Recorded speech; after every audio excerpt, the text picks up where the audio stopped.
and Bowie Jane. Welcome everyone, it's Bowie Jane and Jess Bowen for Babes Behind the Beats, and today we have singer-songwriter from Baltimore, now living in Los Angeles, RUTH WARD. Woo!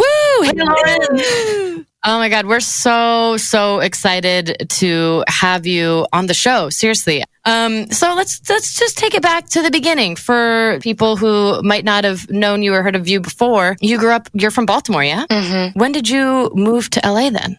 It'll be 6 years in January. So you moved here in 2014 as well, or 2015 then, January 2015? Yeah, it happens so quickly. Like it flies by. Did you move for music? I did, yeah. So like, what were you doing before that then? Like, I know that you were doing like a little bit of, were you doing, you're a hairdresser as well, correct? I am, yeah. Yeah. And so you're doing that out there in Baltimore and then also moved out here to do that and then pursue the music? Yeah, so I worked at a salon in Old Ellicott City, and I did music I don't know, I started writing when I was 13. That's also when I started playing guitar, and it wasn't until like a couple years before I moved out here did I go like, oh man, but this would be so cool.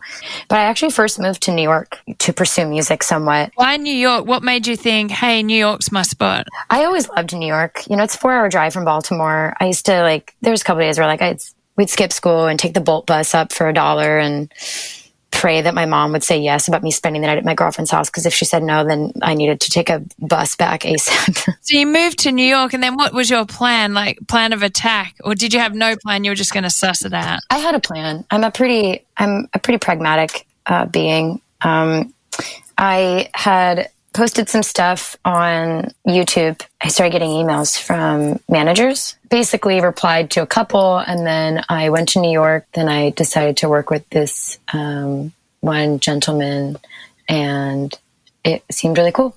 It was difficult for me to move forward with that at that time because the manager, shortly after I moved there, hit on me because the man can't help himself. And that story, that's just too, I fucking hate hearing that because it's just too common, and it just too common.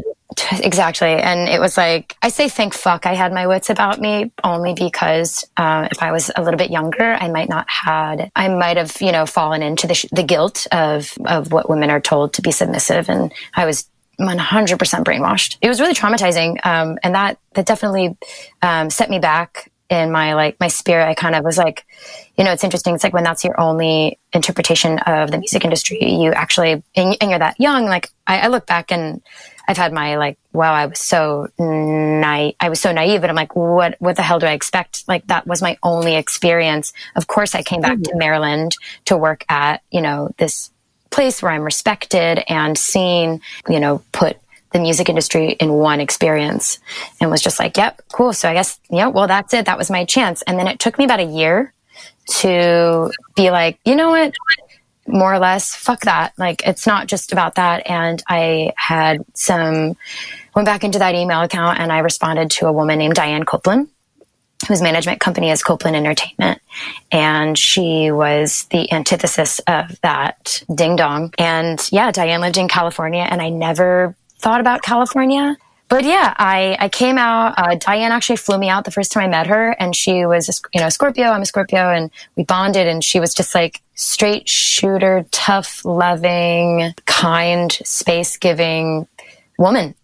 You moved to LA because you had your new manager there. What was her plan of attack for you, or was there a plan of attack? Was she setting up co-writes or gigs, or what happens when you first move here? Exactly that. Yeah, she busted her butt, and we didn't know who I was yet. And what I mean by that, which I'm sure you understand, but am I a writing room, singer songwriter, collaborator kind of artist? I hadn't quite realized I absolutely hate writing rooms and only ever want to sing something that I wrote, or else I can't feel it, and I want to front a rock and roll band. And that sounds cheesy, but I mean it. My heart is rock music. When I started playing shows, people are like, okay, I'm going to play this venue. They're like, how many people can you bring? And because I didn't have much to show for it, I just had to kind of communicate that way, I guess. I would always be put as opener, and I feel like when you are a girl with a guitar, you are this like perpetual opener. You're always said to be like singer-songwriter or folk.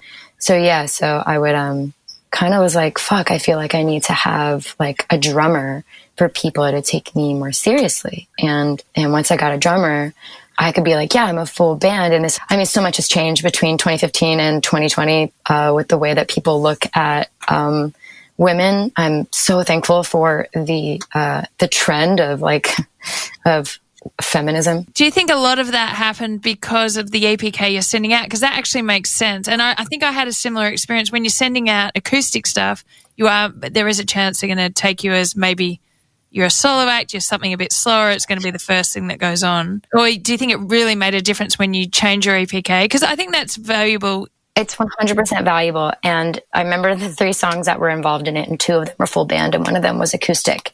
And at one point in that in that tangent, I said, I get it.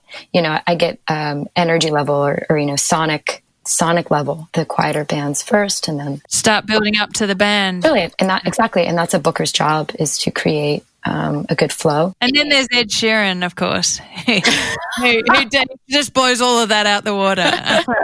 He struggled for years, though. Years. Like, he was on the local circuit. Oh, yeah? Yeah, he had a lot of trouble. I'm not familiar with how he started. I just obviously know he's fucking massive. Yeah, so he got massive eventually, but he was just gig, and all small stuff. And he obviously doesn't really look like a pop star. That he's not Justin Bieber, but he's an amazing performer. Yeah, he's extremely talented, and that's just a testament to like it should be the talent. It should be like it should be focused on what does this person bring. I mean, even these days he's still playing. I mean, he's by himself. You know what I mean? I mean, I think obviously now he's probably got more production. I actually don't know. He does, but he still performs with his loop pedal. He's playing all. I mean, that's his thing. That's his whole that's what Ed Sheeran's known for. Like he's by himself, he can create this amazing sound, even live on stage. You know what I mean? And that's a testament to like. Look at the talent. Don't look, Exactly. Yeah, that's definitely what I'm getting at. And though that's like a great point. But you asked about my manager, and she actually did. She put me in some writing sessions, which was cool. I even did like a writing session with like Lauren Christie from The Matrix and Linda Perry. And I still though I was way more comfortable with sharing about what I was writing about, which was my sexuality. Because when I moved out here, I came out. By the way. Right. That was something we were going to touch on later. Yes. As a whole other podcast. I was like, oh, I feel more comfortable because they're women. And that's just that. I can't. How did you get the opportunity to write with Linda Perry? That was the handful of, the 2 handfuls of writing sessions that I did came through Diane. And when I said, hey, I don't want to do this, she was like, tight. Whatever you want to do, let's go for it. And what happened was I started to come into my own. And my own was I was becoming a grassroots rock and roll band. And I was getting my next gig that was, a step up. And I was getting that next gig from playing this gig and vice versa. And it just kept going like that. And this has nothing to do with my first manager, but for me, it was actually becoming more work for me to involve her in something that was, I kind of realized that I was this grassroots thing that I just didn't need it. I didn't need a manager at that time. And then I eventually got a manager once I got signed to a label. So who were you signed to then? I was signed to a label that lasted for about a year. They are called Weekday Records, and they were a subsidiary of Sony. Yeah, that lasted a year. They actually got dropped by their parent label. Why? That part didn't involve me, but someone recently brought it to my attention that their website still exists, and it looks like I'm still on there. Your website, yeah, I was going to say you're definitely still, because we looked it up just now. They don't exist anymore. And it makes it seem like they do, though, because you're right there. You're the first thing that we just saw when we pulled it up. Yeah. Why would they have the website up? I have a guess. Because there is a merch store and they own that merch. They're selling your merch then? They are selling merchandise that I approved once upon a deal which if there's any people listening, they know what I'm talking about. Oh my God. And then they're just selling that, and then you don't get a percentage of that then? No way, Jose. So if you want me to get paid for my merch, go on over to Bandcamp and I will sign it, make a note. Damn. I mean, that's still, though, that seems so... I don't like that. That's very sketchy. It is. Yes, what happened with your merch? What kind of a deal was it with your label? With mine? With merch, yeah. I mean, with merch, we were paying a merch company, obviously, a certain percentage to make. We paid them for the merch, and then we would sell it on our own. It'd go back to you guys. Basically, yeah, we kept all of our profit, and then if we didn't sell it, we put it back on the merch store, on their store, and they'd get a percentage of it. But again, we'd still get. It's not like they got all of it. Yes, crazy. Was it just a bad deal, or there were other benefits to the deal? No, it was a great deal. How do you break down a label deal? So, for the most part, to my knowledge, disclaimer, when you get signed, you're given 3 allowances. One of them you get instantly, and that's called the advance, right? So you get an advance, which is a loan, kind of.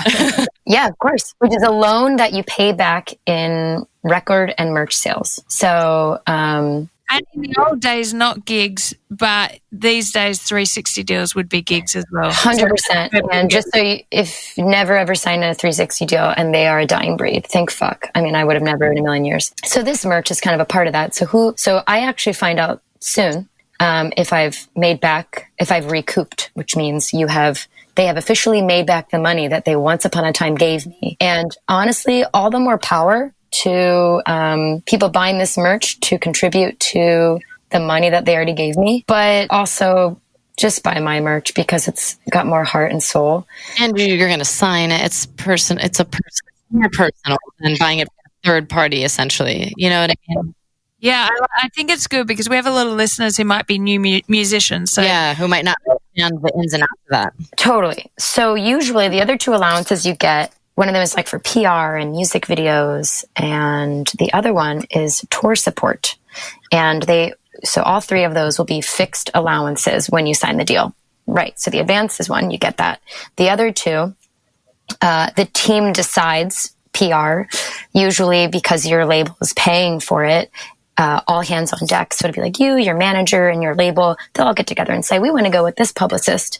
And then they'll work out the deal. And that's where a lot of the money goes to kind of immediately. But you never get to see that money. Music videos, that's also constitutes as PR money in the PR budget because it's press and it's you basically, that's why your label will have a say in sometimes who you shoot with. They'll go through the treatment once everything is finalized. I'm a super hands-on artist, so that was kind of difficult for me because I didn't always see eye to eye with the owner of this label in a way that he didn't quite get me. He saw me as a superstar and did not want to deal with my personality. I guess I don't know what it is. I mean, I'm trying to guess someone else's thoughts. It's we didn't vibe. He was kind of barely spoke.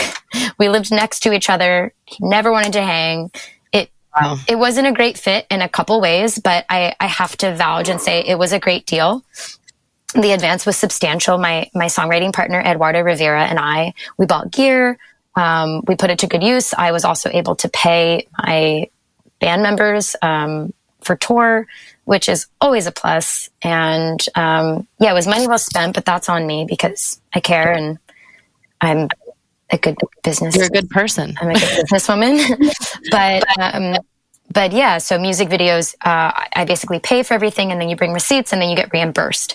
And then the third amount, usually by the way, so people can have merch deals so all of this is interchangeable, but this was my deal, which is kind of standard. That third pocket, that is tour support. So usually there's loopholes and there's rules. So it has to be a tour that's more than 20 days, and it has to be a tour that fits into this or fits into that clause or whatever. And so what that is then they pay for the merch expenses. So if you have to rent a car, or if you own your van, your gas, if you have to fly people in and out. Let's see, your baggage, any tour expenses, food, which is, called a per diem, and then, obviously pay or play. So there you go. Indie label, major label 101 with Lauren. There's a bunch of people being like, that is not accurate, but that's because you got a different deal. But that was my deal. And that's pretty standard. Yeah. Now I sound like a lawyer. It's pretty standard. No, it is. I think that's very standard. And that's like everything you've said, it totally makes sense. And like the tour support thing is something that I actually can't even remember what my band had signed, but I remember because when we first started out, we had no money. I mean, we were 18, 19-year-olds, you know what I mean? And it was just because but honestly, the only reason we could do it was because we were able to get signed and have tour support. Can you imagine, like, you know, we were 18, 19 making $50 a show. Like no band can survive. You can't survive off of that. So you needed to have that label. So there's pros and cons to it because then like we're talking about like, of course, some labels, I will say like I also in my lifetime being in bands have had not seeing eye to eye with labels like you even said. And then you kind of feel like you're almost like a puppet.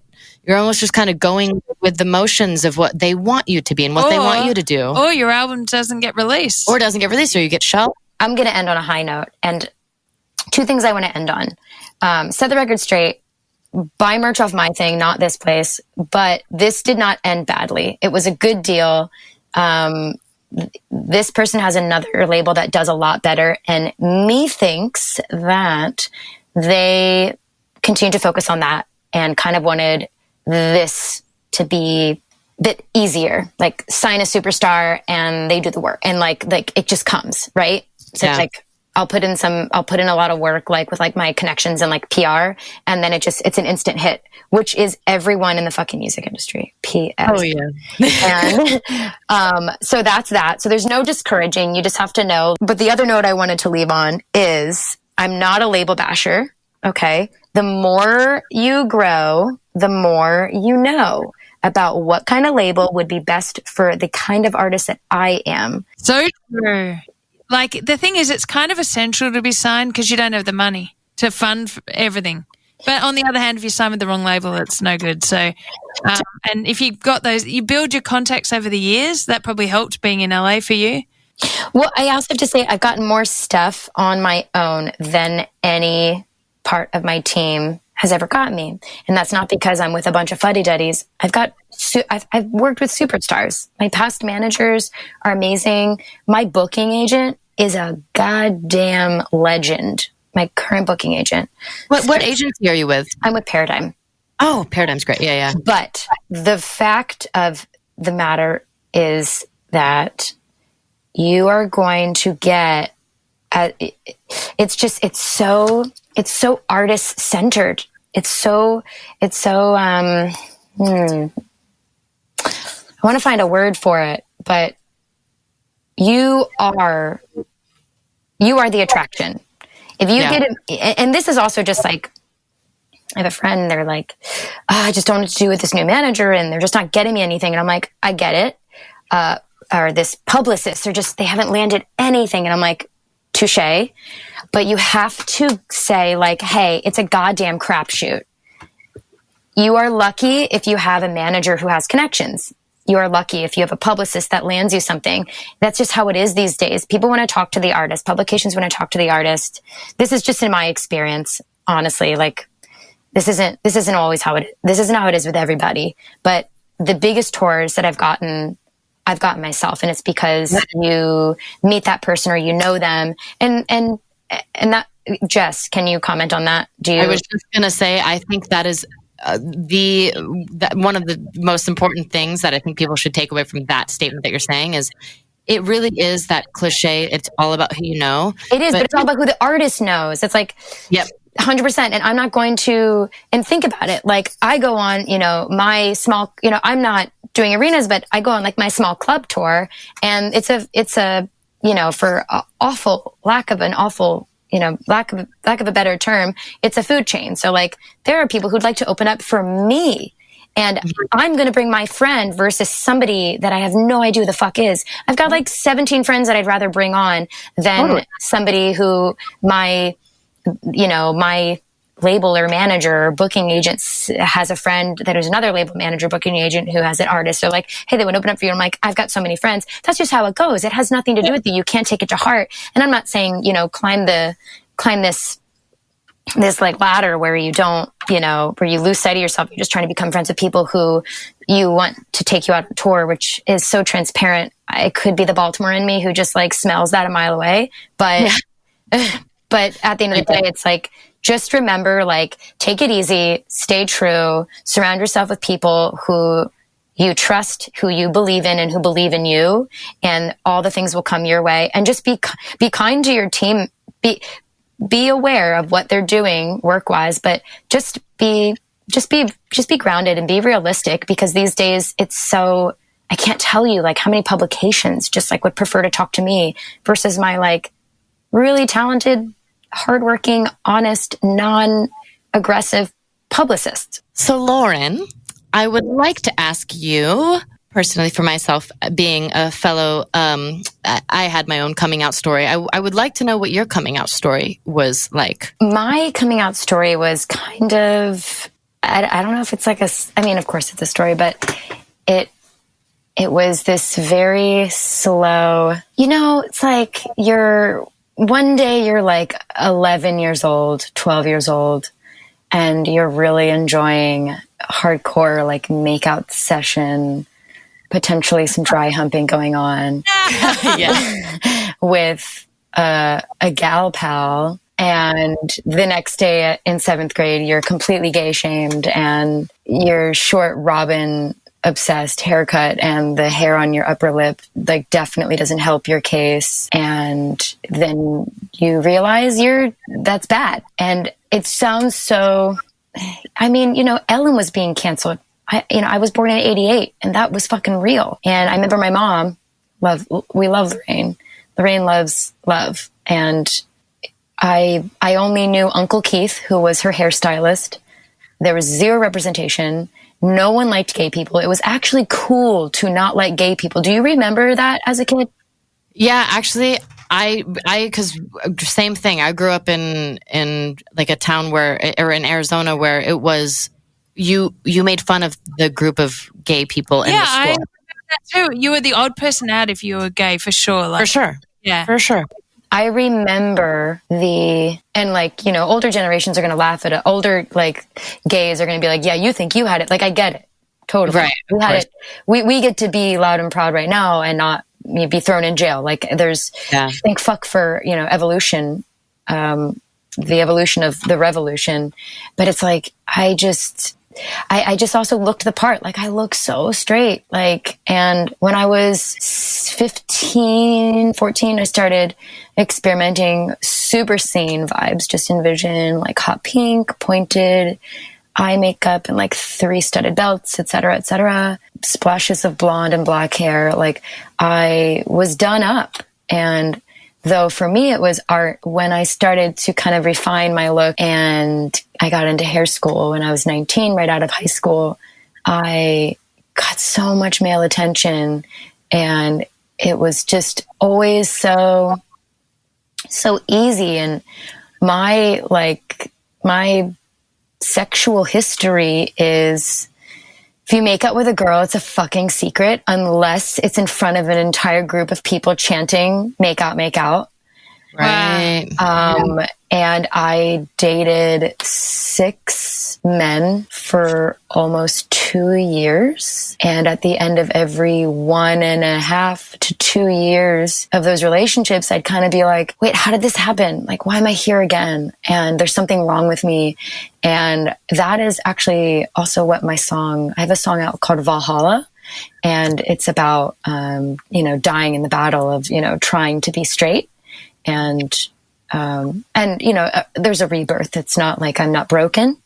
Thankfully for me, I was able to find a group of people who allowed me to be like, okay, I want to change my life completely. And I needed to make a move. I literally moved to California. And that was when I was like, okay, cool.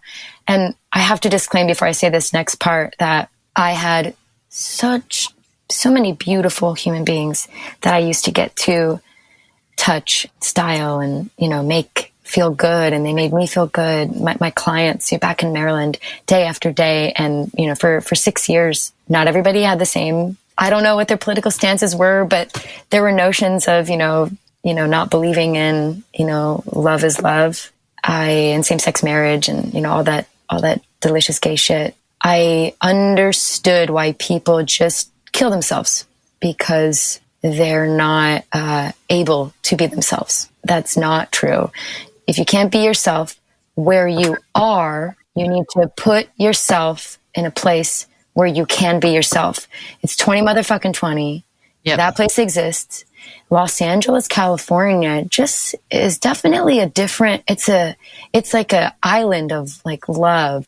But I knew once I moved here that I would be able to breathe in that way. Yeah, it was like the thought of being with a woman and then like going to work and then being like, so I date anyone? And I'm like, yes, her name is LP. And then them being like, oh, and then have so many questions and I have to answer to everybody. And I have to disclaim, like, those people coming from love for the most part, like I'm telling like 90% most part, like for real, basically everybody. Because also like I've got scissors to your head. So even if you don't believe in it, like you're going to be nice to me. Yeah. Was your first, so you've come out when you've moved to LA, and was your first girlfriend your current, who is LP, or was it go through No, my first serious relationship with a woman has been LP. And oh, that's amazing. Thank you so much. I think it's amazing. I think I fucking hit the jackpot right off the bat. Yeah, hit the jackpot. How long have you been going out for? We had our 5-year in July. Wow. Oh my God. I know. And it was like 2 years in one day. And I was like, did a dance like, congratulations, you've officially made it past my due date. I was just going to say, you only dated people for 2 years, right? Oh man, yeah, and I got so tired of them. No, mine was I had a 3-month record. That was my serial. As in, it was always 3 months, and then I was like, "Oh, I don't really like this person." It creates it's like a concept, and man, the serial number, it's just real.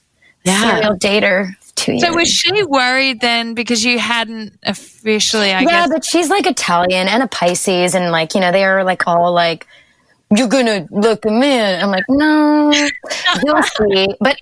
I'm like a Scorpio, so I'm like a bit of a masochist, and I like a little jealousy. It like keeps me like, you better be, kind of thing. Like right. just a touch. I'm truly not actually a masochist. I really favor maturity and space and individuality and harmony. Yeah. But so all jokes aside, we have our playful. Like meow, meow, meow, meow, meow, meow, meow, meow. But all I say to that is like, okay, you'll see. And here we are 5 years. And she doesn't joke like that anymore. I'm like, cool, tight. The whole coming out story. And I love that you guys asked, like, I know gold star lesbians. For those of you who don't know what that means, it means you've never been with a dick in your life. And that's great. But like, I know way more people who are like, yeah, I just need to escape, or yeah, I just finally clicked, or yeah, I just finally felt safe. I'm learning more and more of those stories. I think it's because I'm attracting them, because that's more on par with my personal experience. Okay, Lauren, I just have to ask one more thing before we end this interview and go into the quiz. But I am a huge fan of the show, Little Fires Everywhere. And you have a song called Pictures of You on the soundtrack. So can you tell me, how did this happen? How did this come about? And just give us kind of like the details of all of this. Okay, I owe everything to my friend Isa Summers. She sometimes goes by Isa Machine. She and Florence are Florence and the Machine. Oh my God, I'm a huge fan of Florence and the Machine. Yeah, right? I mean, who isn't? Does it cow shit in the woods or something, whatever, how it goes. Isa is super talented musician and songwriter, obviously, and composer. And she was the co-composer for Little Fires Everywhere. I believe the main composer was a gentleman named Mark Esham, who is a reputable scoring, composing gentleman. I'm not too familiar in that world. I love the show too. I love Reese Witherspoon. Isa was composer on that series. And, you know, TV is so funny. I don't know if you've had this experience as a drummer, maybe as like a player being like called in to like do something, but TV is so funny. They're like, hey, we'd love to have you do this. Cool. Can you come in tomorrow? And you're like, whoa. Like they're just so quick. I know. They have no concept of like off time. Totally. Yeah. No, can you come in tomorrow? And at your call time's 5 a.m. Yeah. Or they give you the call time at midnight and it's like, your call time was 11 an hour ago. No, I'm just kidding. Two things I want to mention about that. So Izza, I don't know if you caught the theme, because I know you're a big fan. At the end of every episode, there was a female covering a song. Yes. Yep. Yeah. Yep. And so, the series obviously wasn't out yet, but Izza kind of, gave me the rundown and I was like, cool, I'm really excited. And yeah, I've seen the billboards, etc. And so I'm like, sick. I'm like, what's the song? And she goes, Pictures of You. And I was like, fuck yes, I'm such a Cure fan. And that song is in my spine. So there was really, I listened to the song like twice, just because, I hadn't really had a Rob Smith phase since I was 15 and got into emo and was like, well, I need to go to the roots of emo, which is Robert Smith. And listened to the song a couple times and just kind of played with it. And then truly like the next day went in. This is what I really want to mention. It was a female engineer with a female, I guess her role would be, she worked for, I guess would it be ABC? Forgive me, but she's a fucking boss and she was in charge of everything. Izza, who is a female. And there were two other women in the room that were a part of it in some way. I think all women. It was me and 5 grown women. And I was so emotional. I did like 3 takes. This song actually has like 4, maybe 5, I think 4 verses. And I have tears in my throat that entire performance. And it spoke to the performance. So it was just like one of those moments. It was one of those magical moments where it was like, they were like, we love your voice, do your thing, 0, like just be you, no advice. And then I offered like just to save time. And I was like, I kind of just want to attack it with this kind of brokenness. And they're like, yeah. And then once I got in there and I was just kind of looking around, I honestly had to hold it together. That's the story. Thanks to Izza. All right. Well, you know what? Last but not least, we warned you about this. There is a quiz. Woo! So the first hard question, dogs or cats? Both. Ooh, it was so quick. I love it. Controversial. Do you have both dogs and cats? Is that what it is? Kind of. I have a dog, and then there's a neighborhood cat that I've been feeding, but I love them both. All right. Second question, whiskey or vodka? Oof. Do I want to write a song or do I want to cry about, do I want to write a song about a feeling or cry about a feeling? Go. Whiskey. I'd rather write a song about it. Yeah. Woo, there we go. That was great. Okay. I love this. They're just like fucking pick one. Yeah. Okay. Beach or snow? Fuck, snow. Yeah! Yes. Sounds like I studied for this test. Yeah. Sounds like you cheated. Someone told you what to say, right? Oh my God, that's what there is. We're like, when people go beach, we go, oh. Everyone says beach. Yeah, and we're like, oh, well, the thing is, but have you thought about the cabin and the snow? We're like, have you been to Mammoth? People say beach because they just want an easy way out, and it's like, no, it's like, Marilyn girl, think about the fun it is to wake up an hour early to scrape the ice off your windshield, to start your car, leave the key in there. You're afraid someone's going to steal it the last 15 minutes while you're getting ready for work. Yep. People in California are like, what the fuck is she talking about? Everyone's like, why would you want to do that? But I'm like, no, seriously. Do you ski or board, or you just like the snow in My birthday's in November, and I've just, I love me some snow. I love when it snows on Halloween. I'm just like, yes. God, it's the best. Snow is the best. All right, next question. Headline or opener? That's like the hardest one. I've had a lot of good experiences being both. I think as long as it makes sense, either or. Sorry. Good answer. Good answer. Political.